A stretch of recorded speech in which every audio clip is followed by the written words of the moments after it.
chilly, Dinosaur Adventure. What is it, 45, going down to 28 tonight at 2 in the morning. Woo! Of course, you folks on the East Coast think that's wonderful. Sorry about what you're having to go through. Anyway, we're the folks who believe the Bible is true and evolution is stupid. It is January the 29th, 2022. Tonight we'll be doing comments on comments. We got some very interesting ones. First, a little housekeeping here. We believe the Bible is true. God made everything in 6 days. He said so. He wrote it on a rock with his finger. 10 commandments. In 6 days, the Lord made heaven and earth. He did it several times all through the Bible. We talk about that many times. Okay, dinosaurs lived with man, and evolution is the most dangerous and dumbest. We going? Okay. It's the most dangerous religious cult in the history of the world. It's a mental illness to believe you came from a rock, which came from a dot of nothing exploding. I'm sorry, a dot smaller than an electron. They're down to electron now, brother. That's pretty tiny. Yeah, okay. Debates. Let's see. February 3rd, I have a debate. February 9th, my spiritual birthday. If you want to come, I'll take you on then. February 10th, 18th, 25th, March 1st, March 8th, March 11th. The atheists are coming out of the woodwork. Yay. February 3rd, I debate John Findlay. February 10th, David Neff again. David, we recommend you not do this, but okay. And this guy, I never heard of this guy, Wade the Wizard.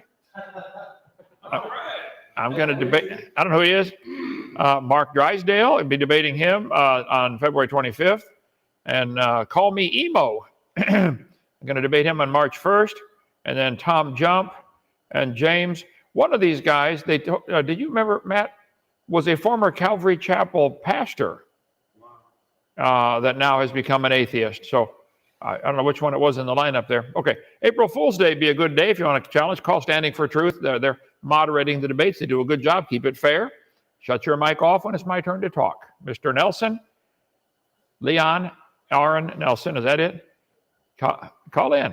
This time you don't get to interrupt. Same with you, Professor Dave. Wait your turn until it's time to talk. Okay, anyway, I'll take you all on. I'm not afraid of any of them. Somebody called me today and said, why are you afraid to debate Emma? Ooh, that's a dumb question, like why are elephants orange? The question's invalid. I'm not afraid to debate Emma anytime. She did another one on me. Emma, Kent Hovind loves Emma or something like that. That's the last thing I want, Emma, I can assure you. Okay. May 30th, all you atheists, come on down for Memorial Day or Father's Day. We'll take you on any time. Or let's see, 4th of July would be a good time to have a debate. Come visit Dinosaur Adventureland. We have people come visit from all over the place. 140 acres, an old gravel pit with 16 lakes and ponds. And most of our buildings are down here in this corner right there. We have our science center, 12,000 square feet of cool activities. So come down. What did I do wrong here? Oh, okay. Got the picture in there twice. So see our science center, our new dining hall. You can eat for free. We have great food here. Did you know, Michael Jackson, his glove sold for 85,000 pounds. That's $113,000. Most people don't know this. They found his other glove in the back seat of Boy George's car. Uh-oh. Okay, anyway, I thought, well, if he can sell one glove for that. I cleaned out my closet because we're crowded for space with 2 kids and all their clothes in my house anyway. So I said, hey, somebody might want some of my old shirts or suits. That I like the Hawaiian shirts. That's all I wear anymore. The Dinosaur Adventureland shirt. I wear 16 and a half, 36 or 37. Got a whole, probably, how many we got, Sandra, in the pile there? 40, 50? I used to wear a suit every day, and I'm done. I'm done with that. So if you want to get some of my shirts, a donation, any amount, or just say, I want some of those, pay for the shipping, we'll send them to you, okay? Let's see, that's about half the pile of all the stuff to get out of the closet, just to make room in the closet. So, and someday it'll be world famous like Michael Jackson's glove. Yeah. How about this one? Passing time on the ark. God said no to whack-a-mole. Is that cute or what? Like our whack an atheist on the ark? No. Disappointing moments in evolution. The T-Rex turned to a chicken, the platypus turned to a platypus, and the croc turned to a croc. People send me the coolest stuff, like this one. I met a woman outside the mall crying. She had lost $200. So I gave her $40 from the $200 I found. When God blesses you, you must bless others.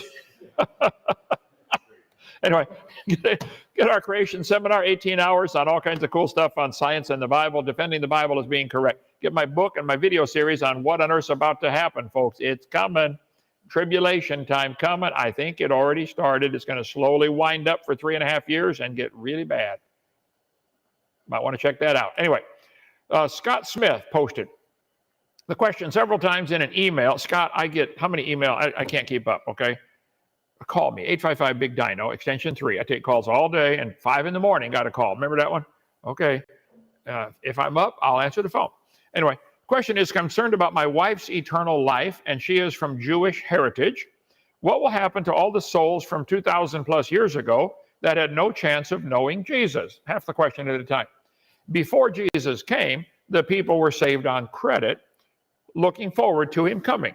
Now that he's come, we are saved looking back to his coming, but it's all based on Jesus' blood. So the Jews would bring an offering or a sacrifice as a symbol. I'm looking forward to God bringing the ultimate sacrifice.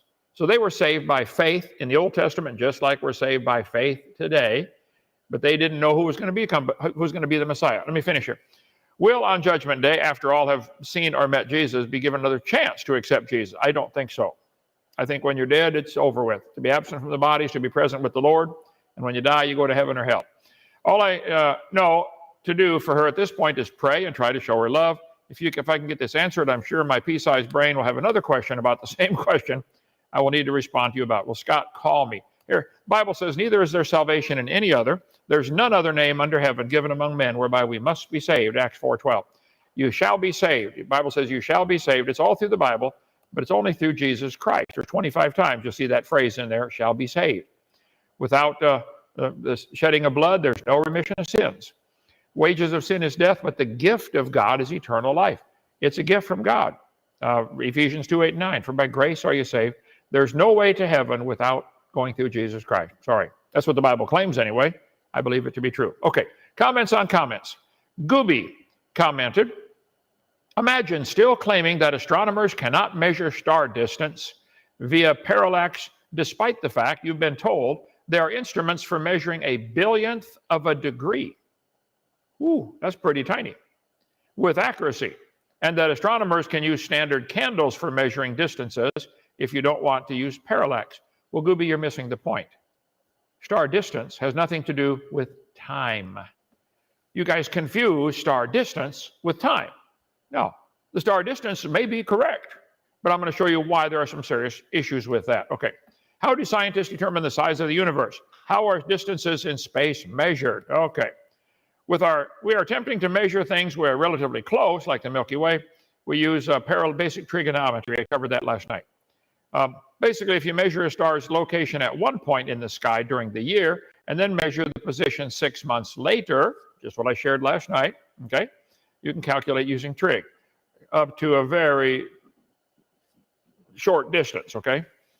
Astronomers measure angles smaller than a degree in arc minutes, 60 minutes in a degree, 60 seconds in a minute, so 3,600 arc seconds in a degree, pretty tiny. Let's see. Today, with advanced technologies, we can reach accuracies of a few dozen micro arc seconds on large ground-based telescopes. Now listen carefully, Goober, whatever his name. Okay, all right. What is a micro arc second? It's 1/1,000,000th of an arc second. So they say they can measure things to a millionth of an arc second. Okay, maybe they can on a ground-based telescope. Let's see. The biggest ground-based telescope we have is the one in Spain. It is 34-foot diameter. That's the width of this room. That's the mirror collecting the light to bounce it to one spot. Stars, if the stars are billions of light years away, and they could be, that does not prove the universe is billions of years old. Star distance has nothing to do with time. The orbit of the Earth around the sun, it would be 16 light-minute diameter. We changed it to inches here. A year's got 525,000 inches in it. So that would mean having a triangle, 16 inches by 8 1/3 miles is the basic triangle. Pretty skinny triangle, okay? That's the angle you get when you're trying to measure 1 light year. That's if you can tell where you were exactly 6 months ago. This is really critical. I'm going to show you. So we covered this last night about a 1-year triangle has an angle of 0.017 degrees out there, okay? So to measure 100 light years, you got to get two guys 16 inches apart, both looking at a dot in Chicago, 800 miles away. To go 15 billion light years, I think is clearly impossible. All right. Atmospheric distortion creates a problem. When you're looking from a ground-based telescope, you're looking at the star through about 60 miles of air. Well, that distorts the light. It bends it back and forth. Ground-based atmospheric distortion telescopes create the problem. That's why they put them up in space above the air, but then you can't get that big a telescope up there. So do you put a small one in orbit or a big one on the ground? Well, biggest one on the ground is 34 foot in Spain. Atmospheric distortion reflects the light. How are you going to measure an angle accurately when the star keeps jumping around? Which one's right? Earth is spinning 1,037 miles an hour at the equator. If you're on a ground-based telescope, you're taking a picture from a spinning object. You're on the spinning object, trying to get an accurate picture. Earth is going around the sun at 67,000 miles an hour. So now not only are you spinning, you're going around the sun at 67,000 miles, and Earth's orbit is an ellipse. So the speed changes all the time. Sometimes we're closer to the sun, sometimes further, so it speeds up. I don't know what the parameters are, 66,000 to 68,000 miles, but your speed is changing. So you're on a spinning Earth going around a sun, and the distance and speed are changing. Our sun is going through space at 500,000 miles an hour. So you got all this stuff. You think you can take all that into account to know where you were 6 months ago? Our galaxy is going through space at 1.3 million miles an hour. I don't think you can tell exactly where you were 6 months ago. There are 4,380 hours in 6 months. The sun, with the Earth, would have traveled 2.19 billion miles around the galaxy during this time. So you took a measurement 6 months later. You're not just across the orbit of the sun. You're way out, you're gone. 2.1 billion miles around the galaxy and 5.7 billion miles through space. Did they take the second reading exactly 6 months to the second after the first reading? That would matter too, you know. Gooby, let's see if I understand your comment. You say telescopes on a ball spinning 1,037 miles an hour at the equator, and altitude affects that. And I don't know where the telescope is in Spain.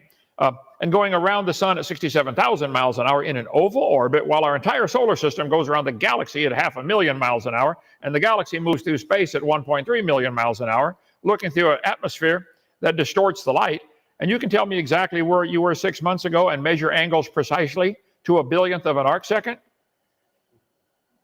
Do you expect people to believe that, number one? Is it okay if I remain a little skeptical about this, number two?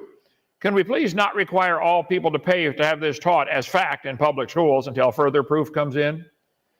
If you're a sniper sitting on top of a bouncing train going 300 miles an hour, could he hit a falcon diving at 186 miles an hour, 492 miles away? I think that'd be a stretch. You're claiming you can tell where that star is, and you got all this movement to take place. I think you better rethink that, Gooby, okay? So Kent's entire opening argument, because we haven't answered a question about the universe, the whole purpose of science, that being good insight on how celestial bodies form. We've never seen a celestial body form, Ender Creeper. We've never seen one form. Never. You can see the Bible says God created them. Is that even an option in your mind? Okay. Automatically makes astronomers' arguments redundant and his any better. I'm just pointing out we don't know. The planets are here. We're standing on one. We've never seen one form. I believe God created them. Evolutionists believe they created themselves. Well, both are just simple theories at this point. But only one's being taught in the schools. I think I have a right to object to that, don't I? You can believe that if you want, but it's a belief. Keep your religion out of schools. Okay. Satisfied Atheist writes in the past, religion was a driver of scientific discovery. Sad that those days have passed and creationists are scared of science now. Scared of science. Well, let me go to seminar part 7, slide number 276. Seminar part 7, Alt DV, 276, enter. Okay. Did history's most famous scientists believe in God? Oh, yeah. Oh, let me get this here. Are religion and science always at odds? Here are 3 scientists that don't think so. A list of Christians in science and technology. Before the 18th century, there's a whole list of them. During the 18th century, there's a whole list of them. These are Christians who believed in science, who made great scientific contributions. During the 19th century, there was a whole list of them here. During the 20th century, a whole bunch of Christian people who loved the Lord, believed in science, and made great scientific discoveries. You can Google it for yourself. Since 2001 to today, there's a whole bunch of famous scientists who are Christians. Physics and astronomy has a lot of Christians in there. Let's see, you can look at the list for yourself.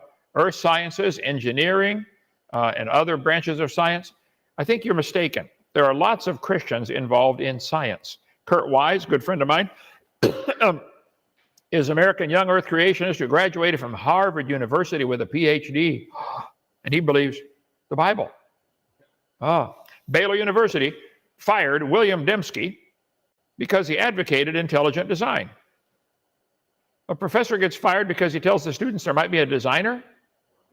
This happens, folks. Baylor University, a nationally ranked Christian university? Really? Oh, yeah. Christian university, Baylor, I'm going to doubt that. Hire a creationist, a non-believer in Darwin, not a proud science journal. This is National Geographic. He published in all kinds of things. He was denied a job as science writer for Scientific American because he's a creationist. Do you think that's reasonable and fair? We're not afraid of science. You guys are afraid of creation. Yeah, that's the problem. Teacher caught in evolution debate. Biology instructor reassigned for doubting Darwin's theory. I thought science is where you observe and study and test, and you're supposed to doubt everything. You guys doubt the Bible, but you don't doubt your religion of evolution.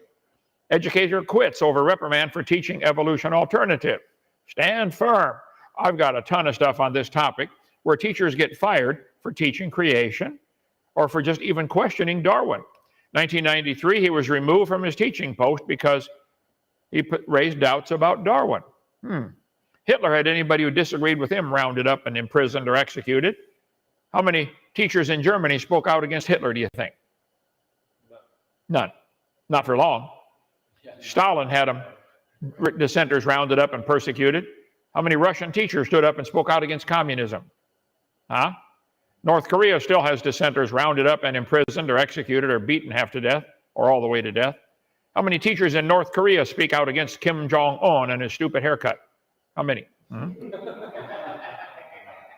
North Korea, they round him up and shoot him. Now, it's not quite that bad in America yet, but they'll certainly lose their job.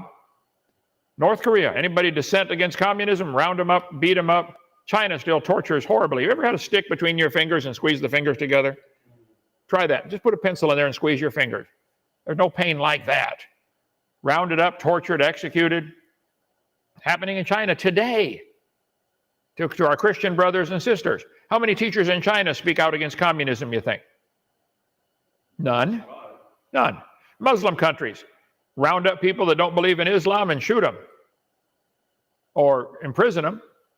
Certainly, they're not going to allow a Christian teacher in a Muslim school to question Islam, are they? No way. If they don't shoot them, they'll at least lose their job. Happens all the time. The dissenters rounded up and beaten or imprisoned or executed. Muslim countries round up, imprison, execute Christian. There's a bunch of Christian girls in in Armenia, crucified them just for being Christian. Muslim countries have dissenters rounded up, imprisoned, executed. Here's the Fulani Muslim herdsmen massacred Christians in Nigeria. Now, the universities in America don't beat or imprison or execute those who dissent about evolution yet. But they sure fire teachers or fail students if they dare to disagree. Michael Denny said if you don't believe in evolution, he's not going to give you a recommendation letter to move on in your career. Michael Denny, associate professor at University of Notre Dame. The third criteria for receiving a letter of recommendation from Dr. Denny to pursue a career in medicine, he's going to ask, how do you think the human species originated? Why would that matter if you're trying to go on to school to be a doctor? This guy will stop you in your career, and a whole bunch of teachers will stop you in your career from trying to become a doctor if you don't believe in evolution. If you cannot truthfully and forcefully affirm a scientific answer, then you should not seek my recommendation for admittance to further education in the biomedical sciences. This is why you guys think all scientists believe in evolution, because they're going to stop you along the way in your career. Then he says, why do I ask this? Let's consider the situation of one wishing to enter medical school. Whereas medicine is historically rooted first in the practice of magic and later in religion, modern medicine is an endeavor that springs from the sciences, biology first. The central unifying principle of biology is the theory of evolution. Denny, you are insane for believing such a thing. I'll debate you anytime. Call 855-BIG-DINO, extension 3. You are wrong. Evolution has nothing to do with science. Nothing, okay? How can someone who does not accept the most important theory in biology expect to properly practice in a field so heavily based on biology? There's a doctor on the planet that does surgery on anybody and has to think about how it evolved. He better know his biology and his anatomy. Now, evolution got nothing to do with it. Or ignore or neglect the Darwinian aspect. We can read all day on this. But Denny, there was quite a court case over him. Finally, he changed his policy a little bit. But he wouldn't recommend students, you can read this on your own when you get time, he wouldn't recommend students, if they didn't believe in evolution, to move on in their education. How can someone who denies the theory, the very pinnacle of modern biological science, ask to be recommended to a scientific profession? Denny, you're a coward, okay? I'll debate you anytime. Pick on a student. You can't fire me or fail me, Denny. Come on, bring it on, okay? If you want to make an appointment, do so in the office. Call this number. All right, let's see. The students at Texas Tech offered Denny $1,000 if he'd debate me when I spoke in Lubbock, 2003. He refused. There's his phone number. Biology professor who refuses to write letters of recommendation for his students who don't believe in evolution is accused of religious discrimination. A legal complaint was filed. Okay, about time. Let's see. Students are being denied recommendations not because of their competence in understanding evolution, but solely because of their personal religious beliefs. Anyway, you can read all this on your own time. So yes, the students are being persecuted, and they're not being executed yet, but they're being persecuted if you don't believe in evolution. This is the state religion. He said he couldn't sit there and truthfully say, I believe in human evolution. It's a theory. You read about it in textbooks. I could explain the process, how some people say it happens, but I could not have said I believe in it. I can explain evolution too. I don't see how believing in the evolution of humanity has anything to do with patient care or studying science. Bingo, you got it right. He doesn't believe anyone should practice in a biology-related field without accepting the most important theory in biology. Denny, evolution has nothing to do with biology. Nothing. If you think it does, call 855-BIG-DINO, schedule a debate, or call Standing for Truth, talk to Donnie. I want to debate Hovind. You give the best evidence for evolution. I don't think there's any, zero, none. You shouldn't be teaching biology at all if you believe you came from a rock. Okay, you can read all that for yourself. But I just got a whole long list of people being persecuted for believing in creation, losing their job, losing their teaching position. You can hit pause and read all these on your own time. Let's see, that's still about Denny. Man, he could not be reached for comment, but I'll still debate him. I'll fly to Lubbock and debate you. But debate the whole science faculty. Bring them on. Let's see, won't be engaging in religious discrimination. At Patrick Henry College, I called them today to talk to them. American Academy for Liberal Education refused to grant accreditation. They had to fight them all the way through because they believe in creation. They were denied accreditation last April because of their views in creation. So they appealed it. They finally are getting through some of the processes. It's taken them years to get accredited. I talked to the guy today there at Patrick Henry University. Okay, let's see. Why? Because they don't believe, they don't bow to the dumb religion of evolution. Let's see, media contact. That's the number I called today in Virginia. Okay. University professor said she was asked to resign for introducing elite students to flaws in Darwinian thought. Teacher says, hey, Darwin had some ideas. I think there's some flaws in that. And they asked her to resign. I tried to find her. Let's see, Nancy Bryson. I called the Mississippi University for Women. I called them today. She's no longer there. She said, the lady on the phone said, I think she went to Central Tennessee. Let's see, right here. So I called Middle Tennessee State University, where she was supposed to have gone. And I talked to a Mr. Bryson, who's no relation, same name. He couldn't find her, but he said the university hired a teacher just to teach how to deal with classrooms where students don't believe in evolution. They're scared now. So one of your courses is how to handle students who won't accept evolution.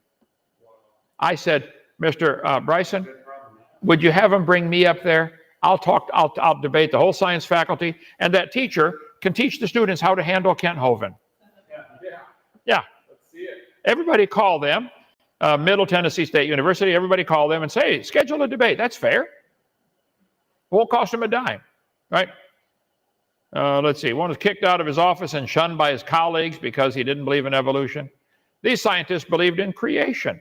Famous scientists, Francis Bacon, Johann Kepler, Blaise Pascal, Boyle. I mean, you can go on and on. Stop, hit pause, and read the list for yourself. There have been thousands and thousands of amazing inventions from people who believed in creation. So you're wrong to talk about evolution having anything to do with science. Let's see, Agassiz, James Joule, thermodynamics, Gregory Mendel, Louis Pasteur, Maxwell. I mean, the list is long, long list of people.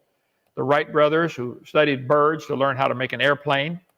Raymond Damian, creation scientist with scores of patented ideas, including the MRI. The magnetic resonance imager, invented by a creationist. Some of you guys say all scientists believe in evolution. No, they don't. Evolution's not a fact. It doesn't even qualify as a theory or hypothesis. It's a metaphysical research program. It's not really testable science. Bingo. Carl, you got it right. Karl Popper, great scientist, said it's a metaphysical research program. Julian Huxley, who was a strong believer in evolution, said, I suppose the reason why we left at origin of species was the idea of God interfered with our sexual mores. We didn't like God's rules. Evolution is promoted by its practitioners as more than mere science. Evolution is a secular religion, a full-fledged alternative to Christianity with meaning and morality. I am an ardent evolutionist, he says, and an ex-Christian. But I must admit that in this one complaint, Mr. Gish is but one of many to make it. The literalists are absolutely right. Evolution is a religion. This was true of evolution in the beginning, and it's true of evolution today. Michael Roux, professor of philosophy at University of Guelph. By the way, Dwayne Gish did over 300 debates against atheists. That's why I number mine. Dwayne was a friend of mine, a great guy, loved the Lord, inspired me to get in the ministry.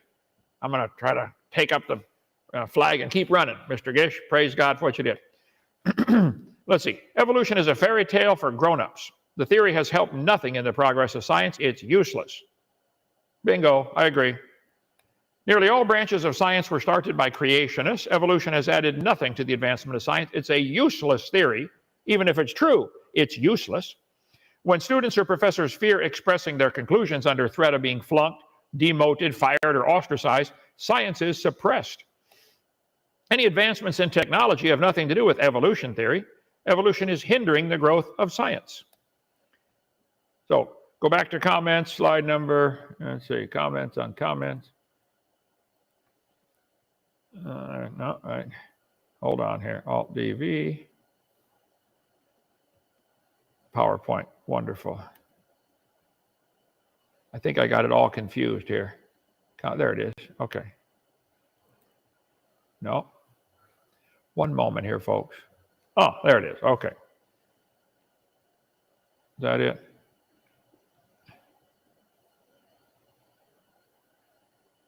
Yeah.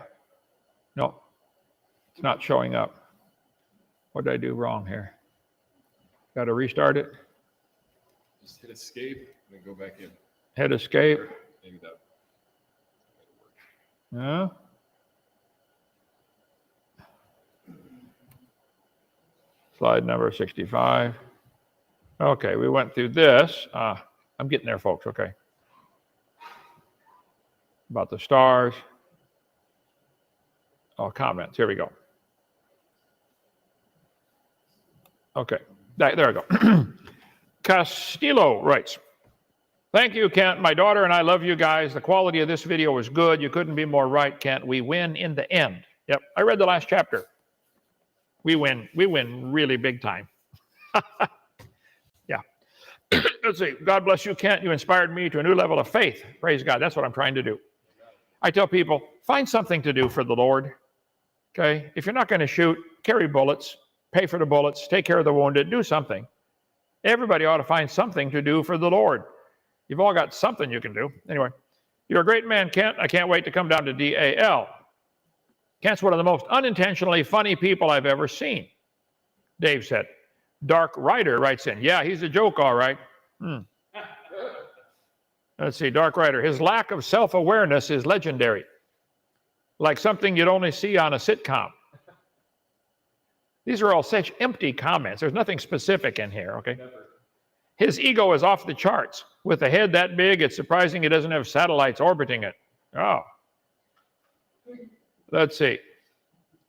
I got this one out of order, I think. Right here. Yeah. Scientists who don't believe in evolution any more than they believe in gravity, they accept evolution as the best, most comprehensive, most well-supported scientific explanation. Well, Katie, you write in all the time. Show me the evidence. Well, that's what all these debates are going to be, the next 10 debates. Is evolution a reasonable theory? Is there reasonable evidence? Let's see, this is Francis Collins. He's mentioned in one of the comments. Is it here or here? Francis Collins. No. He wrote a book, The Language of God, Francis Collins. I think God appreciates that we appreciate his creation, Francis Collins. From atheism to faith. He was an atheist, became a Christian. The God of the Bible is also the God of the genome. He's the one that did all the work developing the DNA sequencing. Okay, famous scientist, believes in creation. His creation is majestic, awesome, intricate, and beautiful. Faith is the most rational of choices when you look at the spectrum between atheism and belief. One of the greatest tragedies of our time is this impression that it's been created that science and religion have to be at war. Christianity merges fine. The Bible merges perfectly with science. She said scientists don't believe in evolution, they accept it. You guys keep trying to sneak that in. You won't get it past me, Kitty, whatever it is. Okay, just wait. Fair Wind writes in, insightful as always, scientists don't believe in evolution. They are convinced. Dark Rider. Dark Rider, where's the best evidence for evolution? Just pick the best one you've got. The whale. That's what the guy used the other night. How many times have we... Tell the whale he doesn't need those bones. Yeah, tell him. Yeah. By evidence, lots of it, which is sadly lacking from the creation model. Joshua, you guys say this kind of stuff all the time. There's lots of evidence. There's just so much evidence. Well, name one. Name the best three. Call Donnie at Standing for Truth. Say, I want to debate Ken Hovind. I'm going to give him the evidence for evolution. Show me. I've been asking for it for years. Let's see. A lot of Christians look up to Hugh Ross like he's some kind of great person. It turns out that old earth believers have many significant doctrinal polemics. Young earth creation is a good litmus test for having correct doctrine. Okay? Yes, young earth creation is false doctrine by virtue of arbitrarily taking section of Revelation literally. Russell writes it. Yes, young earth creation is what the Bible literally teaches. By the way, I am not a young earth creationist. 6,000 is a long time. Okay? It's hard to think about Columbus trying to find this place 500 years ago. 500 years is a long time. Long time. 1,000 years when my ancestors, the Vikings, were running around trying to beat up everybody. That's a long time ago, 1,000 years ago. Man, 2,000 years ago when Jesus was here. Whew, that's a long time. 6,000? I'm not a young earth creationist. 6,000 is a long time. Now, you guys who believe in the billions, you're out there orbiting in space someplace with your imagination. But anyway, I debated Hugh Ross. I'll do it again. Anytime, Hugh. Bring it on. Anytime. I believe the Bible is literally true. God made everything in 6 days, like he said. The flood explains the geology. There's no such thing as a geologic column. All the layers are the same age from one big flood. So, prove me wrong. There's no such thing as a fossil record. There's a bunch of fossils, but it's not a record. Okay, I think that's the last one I had for tonight. Any questions or comments from the crowd? Matt? Oh, yeah. No? Go ahead, Damien. Okay. Mr. Hovind, do you have any videos on the Nephilim? I'm not sure the spelling is correct. The fallen angels that took the daughters of men for wives. My video number 7 of this series, which we're slowly redoing over the next 200 years, questions and answers. I get asked that question a lot. Who were the Nephilim of Genesis chapter 6? It says, the sons of God saw the daughters of men. that they were fair, and they took them wives and had children that were men of renown. That's all we know about it. I have read it and studied it till my brain hurt, and I've decided, I don't know. There's lots of theories out there about it, but I'm not going to be dogmatic. The Bible, to me, isn't clear enough to be dogmatic. The Bible says, in the mouth of 2 or 3 witnesses, let every word be established. So if there's a doctrine in the Bible that's important, there'll be at least 2 or 3 verses about that doctrine, always. In this case, we got 1. So either God doesn't want us to know, or our brain couldn't hold it. So why tell you? Why try to explain colors to a blind man? He ain't going to get it, you know. So I wish I knew. I cover what little bit I do know about it on video number 7, if that'll help. So, okay, other questions? Could it not be the case that God spoke the universe into existence with the starlight millions of years already in transit? Sure. If he can make the star, he can make the light. There's a couple options. He made the star and the light. I mean, Adam was full grown. He didn't make a sperm and an egg in the garden and hope they find each other. He made full-grown man, full-grown woman, full-grown fruit on the trees. So, yeah, that's one option, is the stars and the light was already here. Second option is he made the earth first, then he made the stars and stretched them out into place. He could stretch them out to that place in a nanosecond, but the stars seem to have a red shift. We'll cover that in one of the next few questions coming up. That would indicate the stars moving away. It's called the Doppler effect. And we'll get into all that another time. So yes, God could have made the stars and light at the same time. He could have made the stars and then spread it out. Yep. But plus in our future, he says that we will have light, but we will have no need of the sun. No need of the sun, but we have light. See, God is light. God is light, right? Yeah. So, yeah. See, light has quite a few different, several different meanings. This is a light, and it produces something called light. So there's going to be, there's a light and there's the source for the light. So that's another whole story. Okay. Question for Kent. How do you know that Genesis was meant to be interpreted literally and not metaphorically? Okay. Usually when the Bible, I think, matter of fact, always when the Bible gives a metaphor, it then explains it, usually in the next couple of verses. All through the Bible, in Genesis especially, you see, and God said, and God said, and God said, and God did. I don't think you'll find anybody who could show why it should be taken metaphorically. It says God made everything in 6 days. What's wrong with that? If you made the trees on day 3 and the sun on day 4, had to be the next day, or them trees are going to die waiting for the sun to come up. And then he made the birds and insects on day 5, and they pollinate the plants. So it has to be, the days have to be normal days. I don't see any way around that one. Brother Hovind, so appreciate your ministry. Thank you for what you do. May the Lord keep blessing your ministry. Well, thank you. Appreciate that, Joe. Okay, that's it. All right, sounds great. Come visit Dinosaur Adventureland. We'd love to have you down here. It's free. If you bring a hammer, we'll put you to work, right? Rex, how long you been here? I've been here 3 weeks and a day. 3 weeks and a day, and right away, put you to work. Oh, yeah. Yep. And it's something about working here, though. It's just fun. I don't know. It's rewarding. Yeah, just like, wow, I'm doing something for the kingdom of God. Okay, thank you so much. We'll see you, today's Friday? Yep. Okay, Sunday morning, 10:30. We'll go live. Thank you. Bye.